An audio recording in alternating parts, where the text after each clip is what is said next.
another episode of Balancing Unhinged, where we explore the many dimensions of wellness and how to cultivate a balanced life. I'm your host, Amber Shaw, the Shah of Saint Augustine, and today we have a very special guest, Stacy McCann.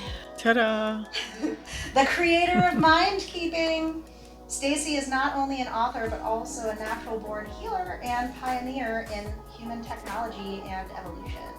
Her groundbreaking methods empower individuals to unlock their inner potential and transform life's challenges into opportunities for growth. Stacy, welcome to the show. Thank you. We're thrilled to have you with us today. So let's dive right in. Can you tell us a little bit about your background and what inspired you to create Mindkeeping? Well, my background is I was born this way. We're all born with gifts and abilities. We're all born with the light within. Some people are more aware of it, others are not. For me, it played itself out in experiences that I couldn't explain, and I wanted to know what they were. So it's been really a lifelong search of finding that experience or trying to recreate those experiences, which led to understanding oneself. And that's pretty much it. It's been a lifetime journey, but with many twists and turns. And can you tell us about the unlocking the power of the mind? What does that mean to you? Yeah, absolutely. Well, we all have this light. We're all not what we think we are. We're not human beings, although we're having this experience. We are really lumen beings, which is really light. And what happens is we get trapped in this human expression. We get trapped in this experience thinking that this is all there is and this is what's real. When in reality, the way to unlock your mind is to look within. There's nothing outside of yourself that really exists. Everything that exists is within you. And by keeping your mind, or mind keeping, you learn how to balance those two parts of you, how to bring that outward world balanced with the inward world. And how did you discover this mind keeping? Well, it all started because I hated to meditate, and I wanted to know about myself, and I would try to meditate years ago, back when they had like CD players. So, we're talking like 80s. So back in the 80s, I would try guided meditations and things like that. And it got to the point where I hated it. I would have thrown the darn thing across the room because it was so frustrating to me. And I thought, well, I want to get some benefit, but this isn't the way to do it. So what would work for me? So I just sat down and started asking myself questions. And as I asked myself questions, I found it was much easier for me to focus on myself instead of have my mind wander all over the place. I don't know. I mean, I do know that there are many people out there that try to meditate and they try to quiet their minds, and it just runs away with them because they just don't know how to create that silence. This is how I created this for myself, and it just snowballed into something bigger and bigger and bigger as I practiced doing it. I love that. And honestly, I mean, for me too, I got into meditation almost 15 or 16 years ago. And I found a really big challenge with meditation. We were actually, before the show started, just talking about how I lived in an ashram for 2 months. And living at the yoga ashram, we had designated meditation times, 30 whole minutes in the morning and at night. And honestly, for the most part, I would just sit there hoping that it was going to be over soon, So meditation for some people can be very challenging. It is hard to focus on your own thoughts or focus on not focusing on your thoughts. Like the judgments that come with it, and then being able to just ask yourself questions instead. I think that's very helpful, just being more aware of it. Well, absolutely. And I think that's really what trips people up. The thing is, or at least it tripped me up. I don't want to speak for other people, but I am not one that I'm going to focus on my breath or I'm going to sit like a pretzel. It doesn't do it for me. So by focusing on my thoughts and creating something from there, it just made everything much more easier, and I was doing something. Like one thing that frustrates me about meditation, or some of the ways people teach meditation, is that you're so focused on your breathing or what you're supposed to be doing or trying to quiet your mind that you're not really doing anything practical. I like a practical application of meditation. if you're going to be spending time with yourself, you might as well be doing something practical that helps you learn about yourself and helps you expand your mind, because ultimately that's the reason why you're meditating. You're meditating because you want to have a better quality of life, and most importantly is learn about yourself, because anything that you do and everything that you do is about you. It's about you having knowledge of yourself, knowledge of your mind, knowledge of your well-being, knowledge of your emotions, and being able to take that knowledge and expand it into a higher consciousness. Absolutely. And then could you share a specific example of how someone has transformed challenge from using one of your methods? Because I know that I've actually seen some positive reviews and what are they called? Interviews by people that have been saying, Stacey has helped me overcome a lot of challenges in my life. Yes, testimonials. I've had a lot of testimonials yes, from clients.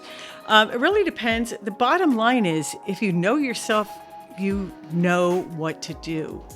And part of the problem is people get stuck making decisions. Everything you do in life is a decision, no matter what, whether it's what I'm going to have for breakfast, should I go pick up the kids now? Which route do I want to take on my way to work? No matter what it is, it's a decision, and we get lost in not being able to make a decision. So we do nothing, and then we just become numb, and we just become stuck. So what I do is I help you to see the information that you're not able to see, so that you can make a decision, and that you're not fearful of making decisions, because you're not going to make a wrong decision. There's no such thing as a wrong decision. There may be a decision that you don't like as much. It gives you an experience that you don't enjoy. But bottom line is, every decision you make is either taking you closer to yourself or taking you further away. And the more you understand that, and the more you know that about yourself, you're able to stop a second and make those decisions. Now, I know that didn't answer your question. So the question was really, how do I help people? I help people by expanding their own light, their own inner light, helping them to see the things that they can't see the things that get in their way. And usually when you work with me, it opens the doors for new opportunities, or being able to bring what you know about yourself out into the open. Many people know that they have greatness inside of them, or I can do this, or I really want to do this. Just take, for instance, maybe you're a singer, and you're a closeted singer, and you sing in the shower, and you sing in your car, but you know that you have a really good voice, and you would like the world to see it, but you're too fearful for anyone to see it. What I do is I help you overcome the fear, so that you can go out there and maybe go try to audition for that play, or that segment, that song, or whatever, that opportunity where you wouldn't take that chance before. Now you have the courage. So it really opens you up and gets you past these beliefs that we carry. It gets you past the lies that we carry, and it gets you past being stuck in your own energy, because that's all wellness is, or the lack of wellness is being stuck in your own energy. So how would you describe the process of identifying that somebody was stuck in their own energy and then trying to get them out of it? I would describe that, well, that's mindkeeping. Mindkeeping is really the art of understanding yourself by knowing how to find what's bothering you and transcend it. Within the mindkeeping framework, I have a 4-step framework called SOAR, which means set up, organize, analyze, and repair your mind. So first you have to self-reflect. Just for instance, take something like, let's just take something like maybe you had a fight with your husband this morning, okay? Something like that. And it's like, so what's bothering me? What's on my mind? What is bothering me? So what's bothering you is that fight. Okay, then you're going to move into the next step of organizing how you feel about that. I'm giving you the quick dime store version. This is actually a very easy process to learn, but I'm just kind of like zipping through it right now. But what you want to do is organize your thoughts about that and organize your feelings, because really feelings are everything. If you don't know how you feel, you have no power to change it. And that is predominantly the biggest issue that any of us have. You can't change what you don't know. And by reflecting on yourself and understanding how you feel about any given situation without judging it, it doesn't matter how you feel. You feel good, you feel bad, whatever. Just understanding it then you have the power to transcend it. Then you have the power to change it and bring in more of that light or more of that lumen consciousness, what I call lumen consciousness, so that you can remove these barriers and be your true self. So then, what would you say are some of the most common challenges that people face in their journey towards wellness when they are trying to identify this? I feel like, honestly, when I started like my mental journey, my emotional wellness journey probably 10 years ago, and I felt like naming feelings was one of the hardest things for me because, like growing up, maybe you got a slap or something. Come on, that didn't hurt. Stuff like that. It's like a lot of like dismissiveness of feelings that people grew up with, I think, is maybe a big issue. Absolutely. It all goes into a belief system. So bottom line is, and just, I'm starting a class on this too called The Path to Lumen, which is teaching people how to get out of their own way. Is that going to be in the gallery? Aside, yes, probably. I don't have it set yet, but yeah, that's probably where it's going to be. But aside from mind keeping, this is like another extension of mind keeping. So it takes the concept of mind keeping, which teaches you to reflect on yourself, but it also adds another dimension to that. So you're someone that practices yoga, so you understand the chakras, you understand the energy centers. So those are really like 7 seals. They're 7 seals of knowledge. And as you move through those 7 seals, those are belief systems like, oh, don't, I better not say this or I'm going to get in trouble.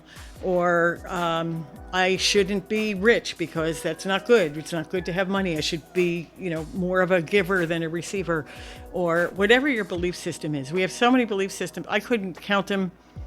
None of us can count them in a million years because there's a million different belief systems. And each one of us has our own individual belief systems, even though we have collective ones as well. But it's really the knowledge, you knowing yourself, you knowing how you feel, you understanding that, and being able to move systematically through each one of these seals or these belief systems until you're able to transcend that and get to a point where you have a greater understanding of not only yourself, but everything around you, because now you're in this collective consciousness.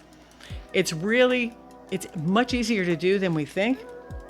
A lot of teachers out there, they make it complicated. It's not complicated. Trust me, I've been doing this for 40 years. You don't need a lot of the tools. Like, a lot of people that are starting out, if you're starting out and there's nothing, try everything. There's nothing against trying things. I tried everything. You're going to do astrology, you're going to do tarot, you're going to do crystals, you're going to do essential oils, you're going to go to yoga, you're going to go talk to spiritual mentors or shamans or whatever it is that herbs, whatever it is that you feel. But the bottom line is take all of those things and you can put them aside because those are just tools. It's up to you. It's you and how you manage your energy, where you're putting your thoughts. Are you putting them internally or are you basing it on everything that's external to you? And external is not real. It's an illusion. It's like watching a TV show, just like when you have a dream, you have a dream and you think it's so real, but you wake up and it's like, oh, that was just a dream. This reality, or what we call as reality, is nothing more than a dream in our awake state. It's an experience. Ultimately, what we want to do is transcend these conditions that we have, or these beliefs that we have, or these stumbling blocks that stop us, and get into a space where we have a greater understanding, again, of ourselves and the things around us. You ever heard that thing where if you judge somebody or if you don't like somebody, then it's like you actually are like saying that about yourself? Exactly. Everything is a mirror. Yeah. So you're mirroring something that you feel about somebody or something. It's an issue. Again, going back to the mind keeping, the art of mind keeping, in that SOAR framework, it helps you recognize, is this mine or am I picking this up from somebody else? It helps you understand where all that energy is coming from and the things that we do that keep tripping us up. And it's really, I guess in the Bible it says, know thyself, physician, heal thyself, or it's not really in the Bible, but, you can heal yourself if you know yourself, because there's really nothing to heal. The more you understand and you live from your light, the less you know that there's anything wrong with you, because there is nothing wrong with you. You're already that light. Now is your time to wake up and go back to that light. And as you go back to that light that's within you, that greatness, that potential, whatever you want to call it, you live from a higher state of being where you're much happier, because you realize what you're creating, because you're the creator. You're creating everything in your life, whether you like it or you don't. The more you understand that concept, the more you create things that are synergistic for you and peaceful and happy. The less you understand that, the more you think life is hard, because you put these obstacles in your way so that you can learn from them. You don't put them in there to trip you up. You put them in there so that you can learn from them. It's just a matter of how you look at things and how you learn to process this information. So, and that leads us into actually our very next segment that I was just about to ask you. While mind keeping is really great for your mental well-being, right? Because you're exercising your mind and you're reflecting on your life and you're getting organized mentally and you're resituating and all that. How would you address emotional wellness within your mind keeping framework?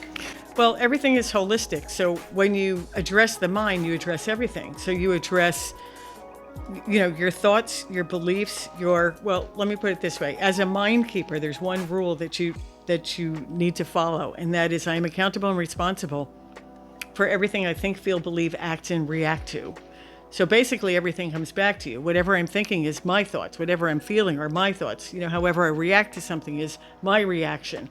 Whatever action I'm taking is my action.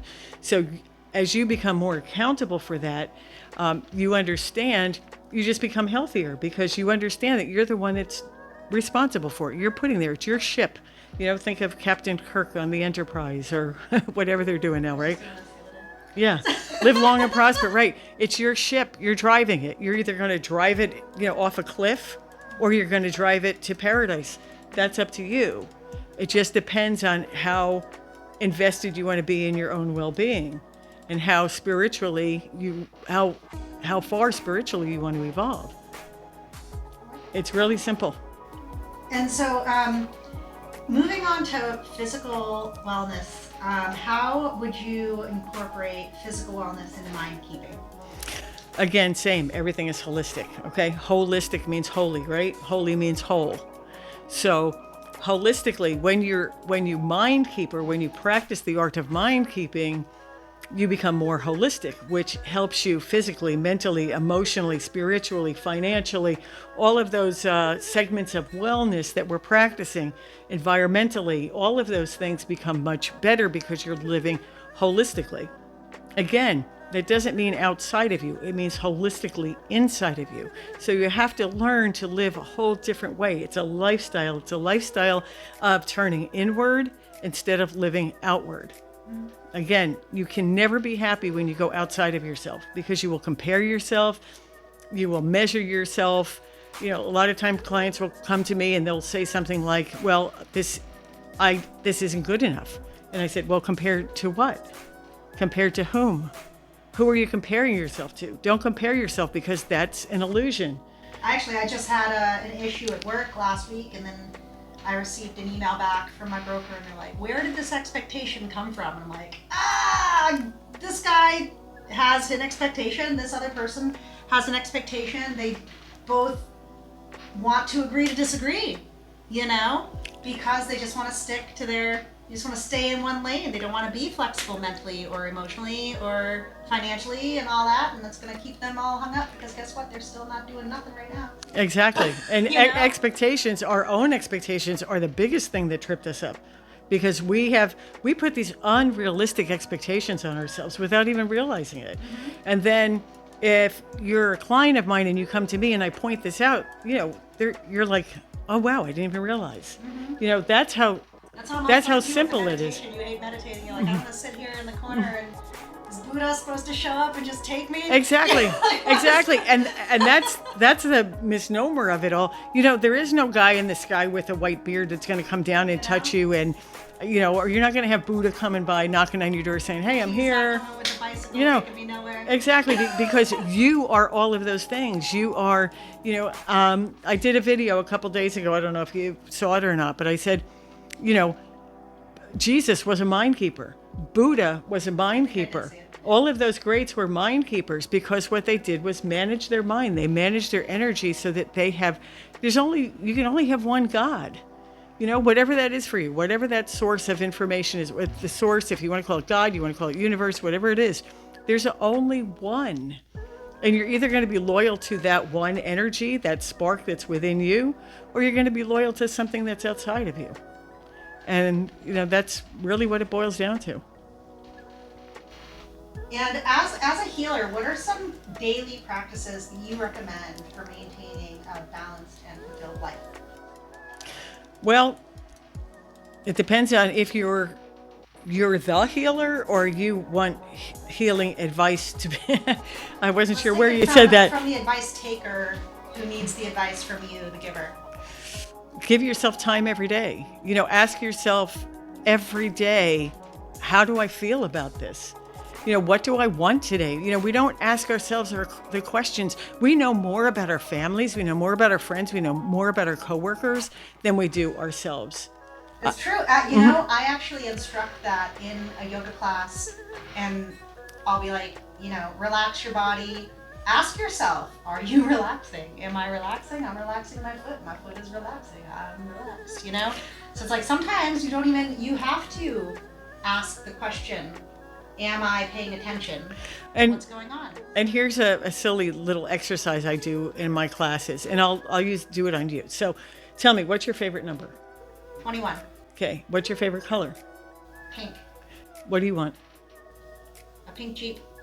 Okay, you want a pink Jeep. Okay. I think I told you this when I Okay, so you answered that question.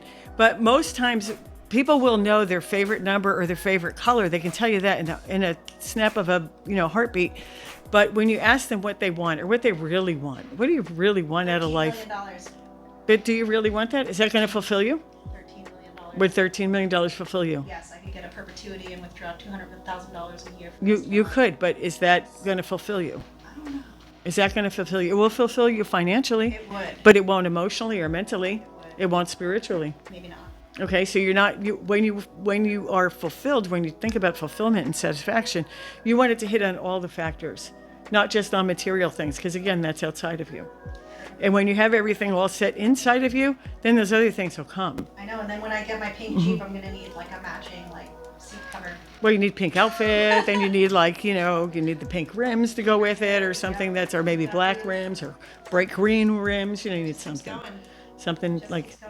I feel like honestly, actually, a few years ago, and maybe you can help me out with this, or was that the rest of the exercise? Was there more to it? There's always more to it. Well, here's another question that I have then. What kind of questions would you direct for someone that would be wondering, oh crap, did I just forget what it was? But, to reduce judgments really, because, if you're acknowledging how you feel and everything like that, so for me, if I go, oh, I'm having an issue, I have a lot of negative self-talk where, something happens to me and then I immediately call myself an idiot. Like, you were so stupid for doing that. You know what I'm saying? So then I'm therefore judging myself for doing something, but then I go, oh, don't judge yourself, right? So then I go, in my yoga class, oh, your thoughts are like clouds in the sky, just watch them fly by, whatever. But I can't really do that myself. No, and you shouldn't watch them fly by because they're telling you there's something off in your system. Okay, so first of all, excuse me. All right. Everybody has negative self-talk. Everybody. And that's because they're imbalanced. That's because their physical mind is more powerful to them right now than their spiritual mind. That's the point of mind keeping, so that we can balance, we can bring that male and that female energy together so that they balance each other instead of one being overpowering. That's number one. The second part of this is, why are you judging yourself? Okay. When you judge yourself, you're saying, I'm not good enough. See, that's what I'm Okay. saying. Like, Right. And then It- I but notice that- that I'm judging. but that's and then a- I judge myself for judging, and then I'm mad Right. at myself for having made the judgment, and then I'm stupid for not Right. judging. And all of those things, know? look at all those things. They all weigh into self-worth. And I don't care what anybody else, when anybody's issue it is, they all come back to self-worth. Somewhere, self-worth. And or lack thereof. Okay, and it's very, very common. You're not the only one. I don't want you to feel like you're alone, because it's like one of the biggest things that my clients all have. Excuse me. And it's, we judge ourselves again compared to what? That's not good enough. Compared to what? What are you comparing yourself? There's nothing to compare yourself to if you're inside yourself, because you're on your own agenda. You're your own person. There's nothing to compare it to. So you know right off the bat that you're out of balance because you're judging yourself. You're comparing yourself. What is that telling you? I'm going outside of myself. So when you're aware of that, what you want to do is bring yourself back to yourself. And because you don't know yourself, which is the second issue that people have, because they don't have any true identities, because our identities are all wrapped up in what we've been taught or what we've learned or what people tell us about ourselves and everything else, then we have to start developing our own identity. Who am I? What am I? What am I here for? What is my purpose? All those kind of things. And all that, as you keep progressing, really don't matter. What matters is that you know yourself so well that you have a sense of yourself that nobody else can push you off that foundation, because you have your own foundation. And there's nothing to compare to. There's nothing to judge you. There's no need to do self-talk, because you understand that self-talk, that negative self-talk, is really a sin. And I don't mean sin in the like go to church kind of way. I mean, it's a sin to your own energy. Yeah, I know. Yeah. See, then that's another negative. Then you judge it. I've judged something else, and then I judge myself for judging, and then I judge myself for being judger, and then I get even more mad for not being able to not do that. So a good way to remedy that right off the bat, without having to do like too much, because it gets to be too much if you don't know what you're doing in the beginning, but just for my advice to anybody that's listening there, when you start doing that, just stop and ask yourself, am I being kind to myself? Am I being kind to myself? And if you're not being kind, just say, then I don't need to have this here right now. That's not kind. And be kind. Because the whole love yourself thing, that's semi-bullshit. Okay? And the thing is, right, eventually you get to the point where you can love yourself. But the thing is, our definition of love is so convoluted. It's like, what love means to you means something different to another person, and then there's the... You read that book, The 5 Love Languages? I'm actually reading it. I haven't read that. Another holistic counselor one time, she was like, oh, you mean the 5 manipulation ways? Exactly, because you want to find out a way to manipulate someone. Yeah, you could take someone that says, I love animals, but they live in a house where they hoard and all the animals are dead under the crap that they left, or he punches me in the face but he loves me. That is not love. So our definition of love is convoluted, but our definition of kindness is pure. We all know kindness. We've all either given a kindness or we've all received a kindness. So start with that. Don't worry about loving yourself. That will come in time. Just be kind to yourself. Am I being kind? Ask yourself that every day. Am I being kind? And whatever action that you're in, whatever self-talk that you're in, whatever else that you're in, just, am I being kind? I love that. I'm going to start doing that. I appreciate those practical tips. Before we wrap up, what kind of resources or tools would you recommend for our listeners that want to learn more about mindkeeping? Well, of course, the first thing I'm going to suggest is they go to Amazon and buy The Art of Mindkeeping book. Which I have over here. Okay. The Art of Mindkeeping book, it comes with a workbook. It'll help you through the process. It'll teach you all about you, why you're doing the things you're doing, how to do the things you're doing. It's a whole step-by-step process. That's a wonderful tool. Other than that, please follow me on Facebook or Instagram or TikTok. I was going to say, how can we connect with you? Okay, well, it's Mindkeeping. Mindkeeping. One word, Mindkeeping. And that's on Facebook, Instagram, TikTok. Eventually, I'll get on YouTube. And I have classes going on. I'm going to start online classes probably within the next 6 months so I can reach a bigger audience. So if you like anything you hear, reach out, ask a question. You have a question?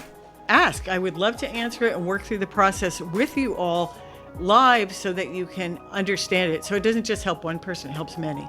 Yes, and then there are also live workshops that take place in the St. Augustine area.